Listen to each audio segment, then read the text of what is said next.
everyone, and welcome to the IAB Gaming Upfront.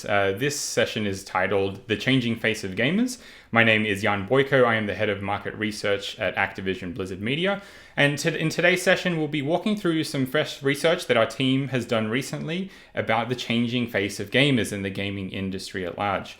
In a moment, I'll also introduce Peter Jacobs, a client lead at Dentsu, who will be joining me for a short discussion. But to kick off with, we're going to be starting off looking at these research findings. And there's a bit of background about the gaming industry. So the gaming market is currently attracting well over 2.7 billion consumers, according to Newzoo research. And that equates to about 1 in 3 consumers around the world. If you think about the kind of image that comes to your mind when you think about what a gamer is, you might start to think about a young teenage male, potentially still living in their parents' basement, with a headset on, eating Doritos and drinking Mountain Dew. But when you're thinking about 1 in 3 people across the world consuming gaming, and in the UK, actually well over 35 million Brits are consuming gaming, that's well over half of the population as well, that just doesn't add up. There have to be other demographics that are now consuming this entertainment medium. So what we've been doing as a gaming company and as a media team has been educating the industry on what gamers look like in 2020, how they're consuming gaming, and what that actually means and translates into marketer and advertiser value. So often the perception of gaming and gamers doesn't necessarily match reality. So to go into the research methodology itself, we conducted some online quantitative research in December, January last year going into this year, and we surveyed well over 21,000 gamers in the US, UK, France, and Germany.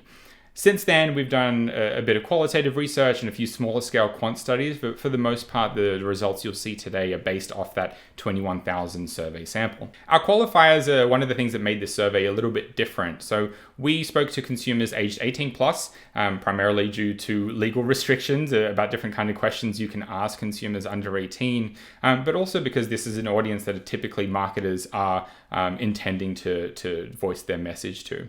But the biggest difference we had in our survey sample was in our screener, or in the filter, or lack thereof in this case. The qualifier you needed to have to answer this survey is whether you had played, watched, or engaged with video games in the last month or more frequently than that. And the key differentiator here is that we know consumers are not only just playing games anymore to engage with this medium. Some people, like myself, might not have the same amount of time to play video games as they used to 10, 20 years ago. So I might or flex my gaming desires by watching someone else game, by watching esports, by watching my favorite streamer. Or other consumers might read about gaming news or listen to a gaming podcast. So we want to make sure that our survey sample captures all of these consumers that are tapping into this medium.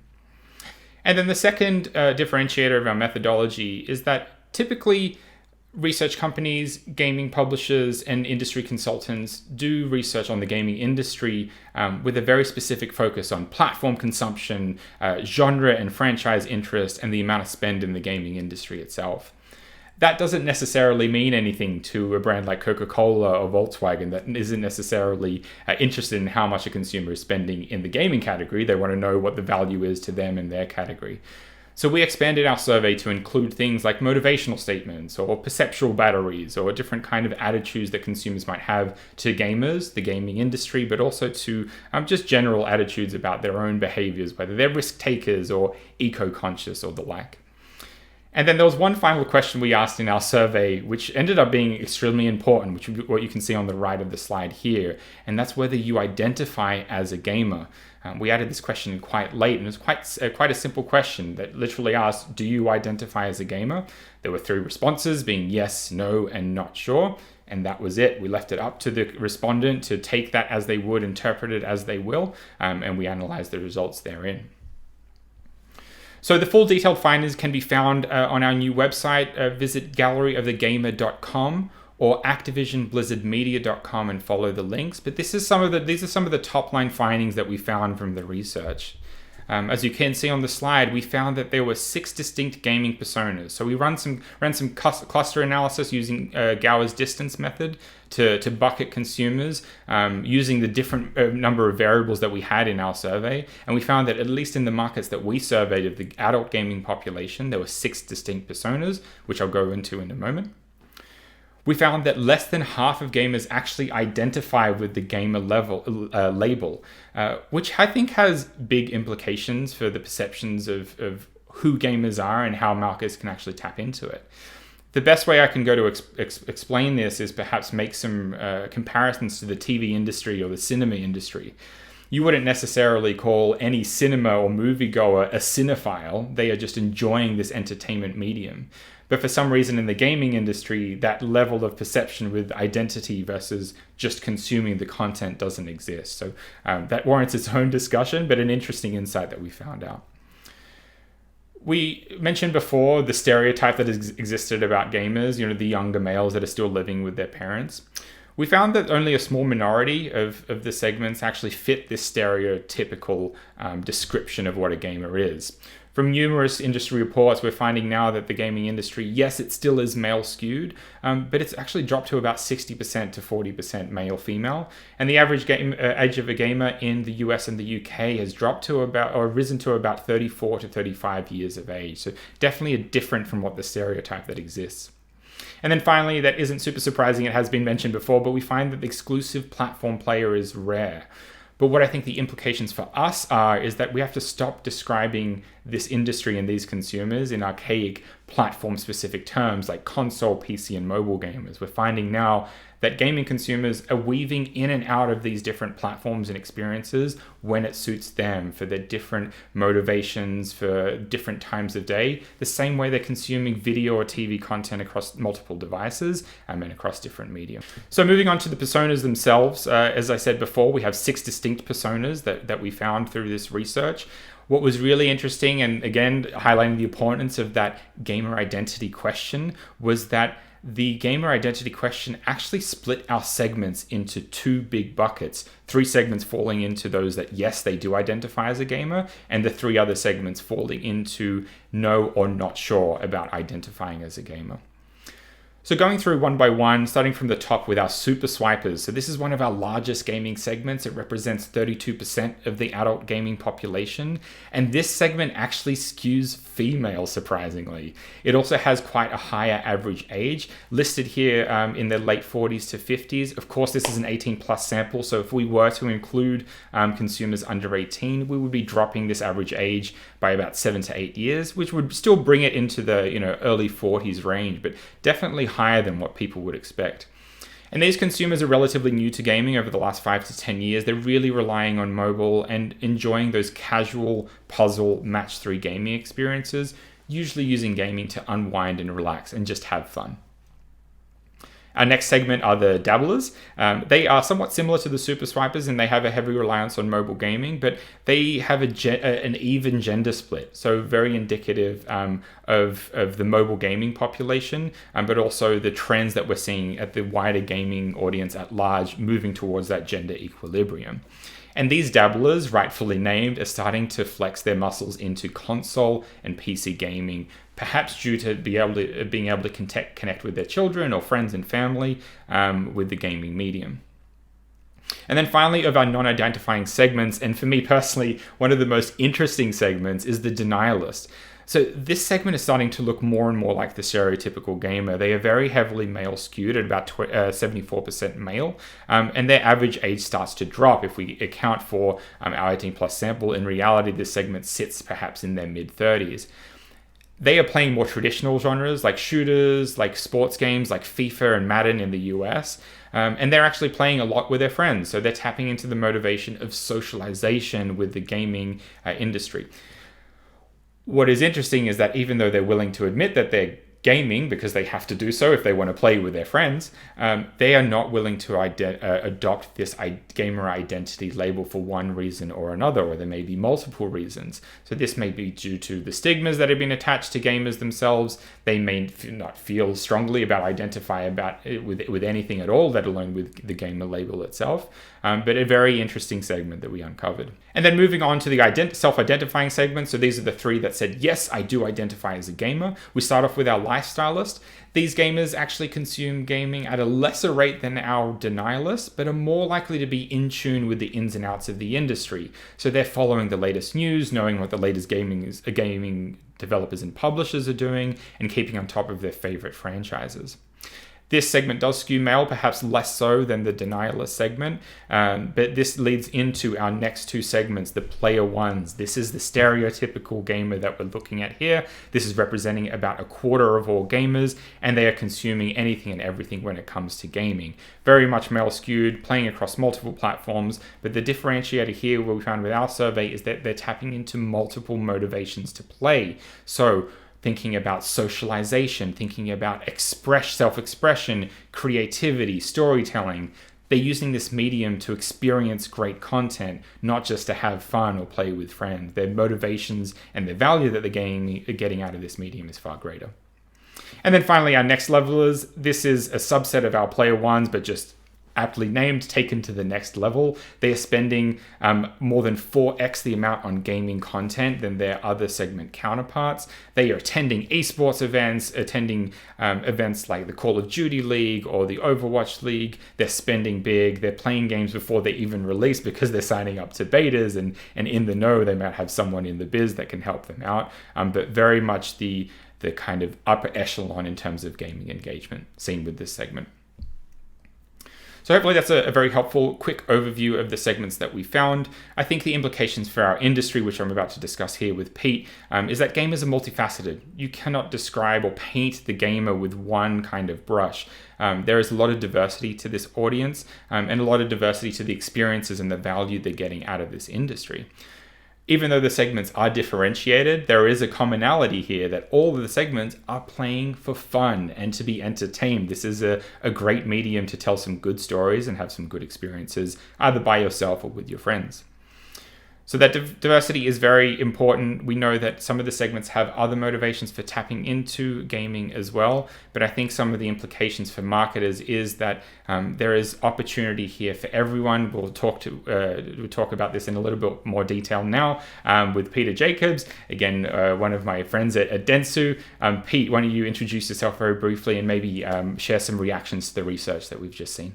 Yeah, thanks, Jan. Hi, I'm Peter Jacobs. I'm a client partner at Dentsu, but especially focused on being a gaming strategist for our clients. And I enjoyed reading the research because it brought a smile to my face. It confirmed and gave data and facts to a lot of points I've been saying to people for a while.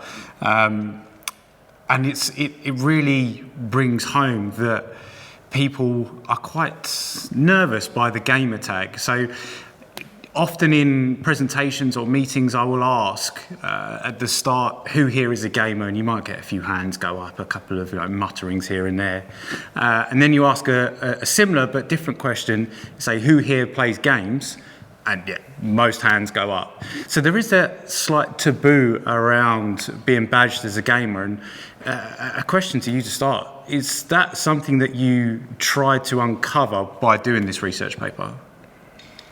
Yeah, absolutely. I mean, this research didn't just come out of nowhere. We've been looking into this topic for quite some time, but we have seen that stigma or that taboo attached to that gamer label. But at the same time, we've been seeing these industry reports of the growth of gaming and the importance of mobile, even though mobile is largely ignored, I think, by the industry at large, even though it is now a huge reaching medium. We've seen other research that suggests that it's the third or fourth highest reaching app category, one of the most engaging as well, but it is still being ignored as an opportunity, I think, by marketers. So we conducted this research to hopefully better educate the industry, not necessarily to buy against these segments with any targeting, but just to understand that there is diversity here and to hopefully strip back some of those, those stereotypes and those taboos that this industry and the gamer label has been attracting.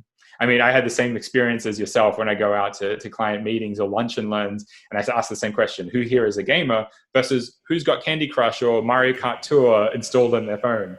Pretty much everyone has that, right? Exactly. It's important to draw out those personas because when I looked at it, I straight away identified as a lifestyle list, and it made me smile because I'll play games online with my friends, and most of them are deniers, and it's just that there seems to be a slight breakdown there, and it's from a marketing point of view, it's important to understand how advertisers can tap into that and to understand that so they can communicate in a better way to their potential audiences. There's, as you say, mobile is quite often overlooked. There's huge areas of gaming and esports which are deemed to be very kind of zeitgeist on trend, but some of the mainstays of gaming, like mobile, can frequently be overlooked. And I think this paper is important because marketers can get a better understanding of who they can talk to from a kind of a general area. Who are they speaking to when they're advertising through gaming? There's a lot of talk, and myself, I've spoken about it in the past, about what gamers aren't, but what would be helpful to push that conversation is exactly who they are, and that's why this paper's going to be useful for marketers to get their head around the ecosystem and the audience which is out there. Yeah, you touched on a couple of good points. Personally, I would identify as a player one. I've been gaming for quite some time. I work at a gaming company. It would be kind of weird if I didn't identify as that segment. But I've got a friend, a fashion designer in Brooklyn, New York, who's in her 30s. She wouldn't identify as a gamer, but she recently won a round of Fall Guys, which is a battle royale that has been very popular recently. So she's obviously very skilled at gaming, but is not willing to adopt the gamer label, and we're seeing that happen quite often. And another, your point about mobile is important, and I think your point about esports is equally important. I mean, these events and these phenomena rightly deserve credit, but oftentimes it's almost at the detriment to marketers because they think that this is the only opportunity that is available. Whereas in reality, there is as much breadth and depth here as any other entertainment medium. This is just this is an entertainment category that consumers are willing to spend their time with. So I'd be interested to hear from you how clients at Dentsu have been activating against this, or perhaps some of the recommendations that you've been providing for brands to get in the game themselves. Yeah, I think it's always important to start with the understanding that any marketing or advertising within game or around games should enhance the experience for the end user.